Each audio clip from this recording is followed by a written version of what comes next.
ये कला ही ना हो तो हमारा जीवन नीरस हो जाएगा। अब यदि मैं आपसे पूछूं कि सबसे बड़ी कला कौन सी है, तो कोई कहेगा चित्रकला, क्योंकि वो उसके मन को आनंद देता है। कोई कहेगा युद्ध कला, क्योंकि उसमें विजय प्राप्त होती है। कोई कहेगा भवन निर्माण करने की कला, क्योंकि उसमें छत मिलती है। कोई कहेगा संगीत कला, कोई कहेगा नृत्य कला, कोई कहेगा अभिनय कला, आदि इत्यादि।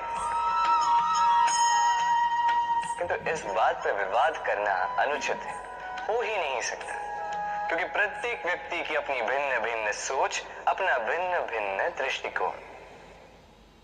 बस एक बात है, एक विशेष बात जो हर कला में पाई जाती है, मन को प्रभावित करने का गुण।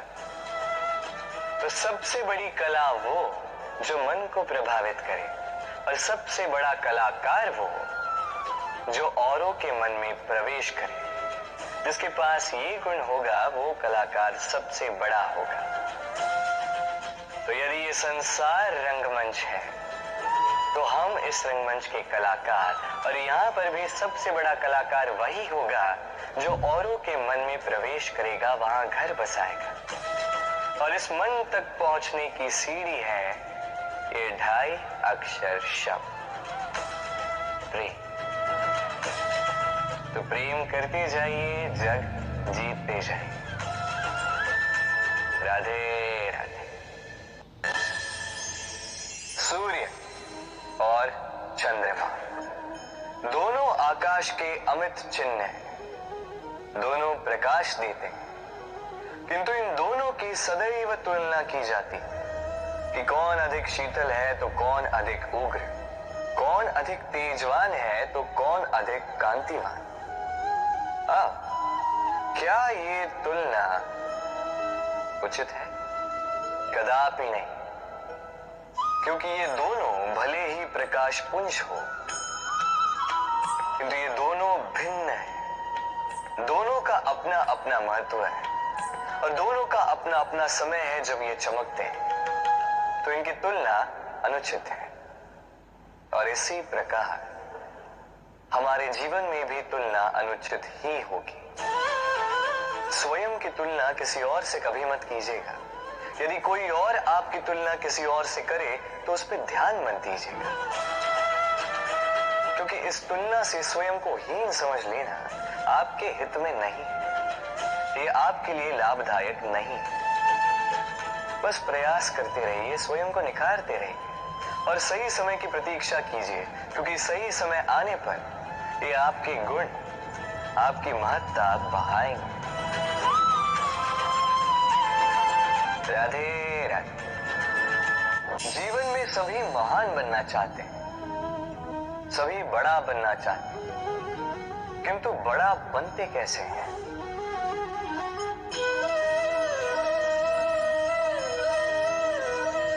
ये मेरे हाथ में क्या है?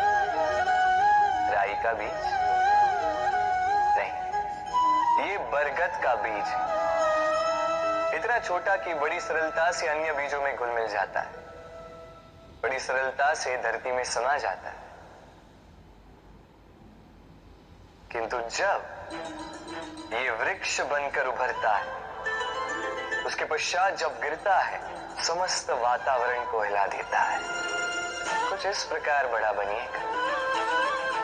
बरगद का बीज, बरगद का वृक्ष। और यदि जीवन में आप इसी प्रकार बड़ा बनना चाहते हैं, सर्वप्रथम अपने अहम को, अपने अभिमान को छोटा कर दीजिए। इतना छोटा कि आप सबके साथ बैठ सकें, किंतु भीतर इतना बड़ा बन जाइए कि जब आप उठें कोई और बैठा ना रहे। राधे राधे। हम में से ऐसे कितने हैं जो भय से भयभीत होते हैं, कोई भी बड़ा कार्य करने से पूर्व थोड़े असंतुलित होते हैं। लगभग सभी, है ना? प्रत्येक व्यक्ति के मन में यह भय जागता ही। अरे इसका अर्थ मेरे विचार से यह है कि भय, ये भाव बुरा नहीं, क्योंकि यदि ये भाव बुरा होता तो क्या ईश्वर इस भाव को सभी प्राणियों में देते? भय, भय ये भाव हमारे लिए अच्छा है, आवश्यक है। स्मरण रखिए, कोई भी कार्य करने से पूर्व यदि मन में भय उत्पन्न हो जाए तो इसका अर्थ ये कि उस कार्य को करने में अनेक संकटों का सामना हमें करना होगा, और इन संकटों का सामना करने के लिए हमें साहसी बनना होगा। बस इतनी सरल सी बात है। मन में साहस जगाकर चलिए इस भय की यात्रा, क्योंकि ये भय ही है जो आपको अपने लक्ष्य को पाने की प्रेरणा देगा, आपको शक्ति देगा। तो इस भय से भयभीत मत होइएगा, इस भय को साधिए और मेरे साथ प्रेम से कहिए, राधे राधे। मछली जल की रानी कहते हैं इसे, धाराओं के बीच जीने वाली। सहस्त्रों प्रकार की मछलियां होती हैं, किंतु सारी मछलियों में एक समानता अवश्य होती है। जानते हैं वो क्या है? वो ये कि मरी हुई मछली धारा के साथ बह जाती है, वही जीवित मछली उस धारा के विरुद्ध तैर सकने में सक्षम होती है। तो प्रेरणा लीजिए उस मछली से जो कठिनाइयों के विरुद्ध खड़े होने का साहस रखती, जो धारा के विरुद्ध जाने के निरंतर प्रयास करती रहती। आप भी सुनिए अपनी हृदय की पुकार को, सुनिए अपनी मन की पुकार को, और जीवन रूपी धारा को बाधा नहीं, लक्ष्य बनाकर आगे बढ़िए। राधे राधे। जीवन में जब भी किसी समस्या का हल हम खोज नहीं पाते तब हम क्या करते हैं? हम जाते हैं ईश्वर के पास, सहायता की प्रार्थना करते हैं, मार्ग पूछते हैं, है ना? किंतु क्या कभी आपने ये सोचा है कि किसी पत्थर को ईश्वर की मूर्ति बनने के लिए भी कितना परिश्रम करना पड़ता है? कितनी बार हथौड़ों की मार सहनी पड़ती है, छेनी के घाव सहने पड़ते हैं, तब जाकर हमारे समक्ष वो भगवान के रूप में प्रकट होता है। तो जीवन में ऐसी छोटी छोटी बातें ईश्वर से मांगने में अपना समय नष्ट ना करें। प्रयास कीजिए, पुरुषार्थ कीजिए, संघर्ष कीजिए, सब मिलेगा। बस एक महत्वपूर्ण बात स्मरण रखिएगा, बिना परिश्रम के कोई भी महान नहीं बनता, भगवान की मूर्ति भी नहीं। राधे राधे। तितली आकाश में सैर करती है, सुंदर फूलों का रसवादन करती, उन्मुक्त घूमती, किंतु इस पर भी संकट कम नहीं। जैसे कि पतंग, जंतु, ये इसे अपना आहार बना लेते हैं, इनसे इसे सावधान रहना पड़ता है। सत्य तो ये है कि तितलियां अधिक सुरक्षित तब होती हैं जब इनके पंख निकले हुए नहीं होते, जब वो अपने खोल में होती है, जब ना किसी की दृष्टि उन पर पड़ती है, ना किसी शत्रु को उसकी घात लगती है, किंतु तब ये बंद होती, अविचल निश्चल होती। ये संसार देखने के लिए, ये सुंदर आकाश पाने के लिए उसे अपने सुरक्षा क्षेत्र से बाहर आना ही पड़ता है। और यही जीवन का नियम मनुष्यों के साथ भी यही होता है। यदि मनुष्य विश्राम और सुरक्षा इनके बंधन ना तोड़े तो वो जीवित तो रहेगा, किंतु जीवन जी नहीं पाएगा। क्योंकि यदि जीवन में कुछ बड़ा करना है, कुछ बड़ा पाना, बड़ी ऊंचाइयों तक पहुंचना, तो सर्वप्रथम आपको इस सुरक्षा क्षेत्र से बाहर आना ही होगा। इस आराम को त्यागना ही होगा।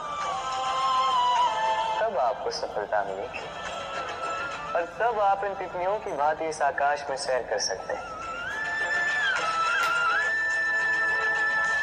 राधे मनुष्य में एक छोटी सी समस्या है, वो कभी स्वयं की निंदा सुन नहीं पाता। यदि कोई उसके विषय में कुछ बुरा कहे सह नहीं पाता। सदैव भयभीत रहता है कि ये जो 4 लोग हैं कहीं मेरे विषय में बुरा ना सोचे। और यदि उसे पता लग जाए कि कोई उसके पीठ पीछे उसकी बुराई कर रहा है तो दुखी हो जाता है। अब क्या इस कारण से स्वयं को दुखी कर लेना उचित है? कदापि नहीं। क्योंकि सबसे पहली बात जो आपको स्मरण रखनी, यदि कोई आपकी पीठ पीछे बुराई करता है वो पहले ही आपसे 2 कदम पीछे है ना। ईर्ष्यावश आपके विषय में सारी बातें कर सकता है, किंतु यदि ऐसा नहीं, यदि वो सत्य कह रहे हैं तो सर्वप्रथम अपनी भूलों को समझे, उस सत्य को समझे और निकाल फेंके इन अवगुणों को। और फिर भी आप उनसे 2 कदम और आगे बढ़े, क्योंकि ये जीवन रथ ये आगे देखकर चलाया जाता है, पीछे देखकर नहीं।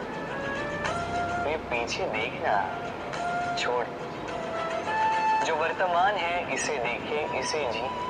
जो भविष्य है, जो आपका लक्ष्य है, उसे साथ और मेरे साथ प्रेम से कहें राधे राधे। कहते हुए सुना है कि मनुष्य जो है भूलों का पिटारा है, मनुष्य जो है गलतियों का पुतला है। और ये सत्य है। भूल भला किससे नहीं होती, हर एक से होती है, और एक नहीं अनेक भूलें होती हैं। किंतु स्मरण रखिएगा, उन्हीं के वस्त्रों पे कीचड़ लगता है जो कीचड़ साफ करने का प्रयास करते हैं। तो जहाँ प्रयास वहाँ भूलें तो होगी। अब यदि आप कोई नया संकल्प करने जा रहे हैं, कोई बड़ा कार्य करने जा रहे हैं और आपसे कोई भूल हो जाए तो कोई बात नहीं, पश्चाताप ना करें। अपनी भूल को पहचानें, उसे समझें, उसे सुधारने का प्रयास करें। और सबसे महत्वपूर्ण बात, अपनी भूलों से सीखें। उन्हीं के हाथों से लहू बहता है जो कांटों में छिपे उस पुष्प को निकालने का प्रयास करते हैं। स्मरण रखिए, जिसने जीवन में कभी कोई भूल नहीं की, उसने जीवन में कभी कुछ नया करने का प्रयास ही नहीं किया है। ये भूल आपका सबसे बड़ा शिक्षक है, तो इससे दुखी ना होइए, पश्चाताप ना करें। इस भूल का